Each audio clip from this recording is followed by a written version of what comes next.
बूंदी से है, जहां बूंदी से एक संवेदनशील मामला राष्ट्रीय स्तर पर गूंज उठा है।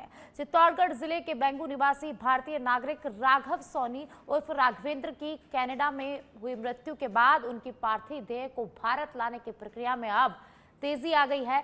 जानकारी के अनुसार राष्ट्रपति सचिवालय, प्रधानमंत्री कार्यालय, विदेश मंत्रालय और राष्ट्रीय मानवाधिकार आयोग तक मामला पहुंचाने के बाद कार्रवाई तेज हुई है। विदेश मंत्रालय और कनाडा स्थित भारतीय दूतावास के समन्वय से राघव सोनी का शव शुक्रवार को नई दिल्ली के इंदिरा गांधी इंटरनेशनल एयरपोर्ट पर पहुंचेगा।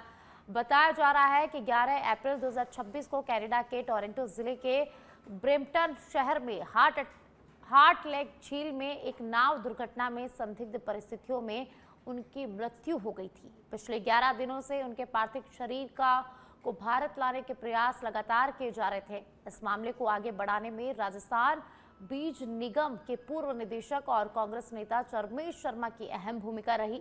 उन्होंने राष्ट्रपति, प्रधानमंत्री, विदेश मंत्री और राष्ट्रीय मानवाधिकार आयोग को ज्ञापन सौंपकर त्वरित कार्रवाई की मांग की।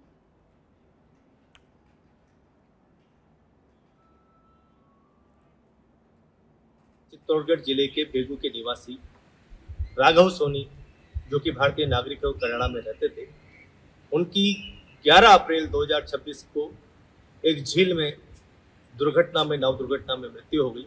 लेकिन दुर्भाग्यपूर्ण है कि आज मृत्यु को 11 दिन हो चुके हैं, लेकिन अभी तक उनकी दिवंगत देह को सम्मानजनक अंतिम संस्कार के लिए भारत नहीं भेजा गया है।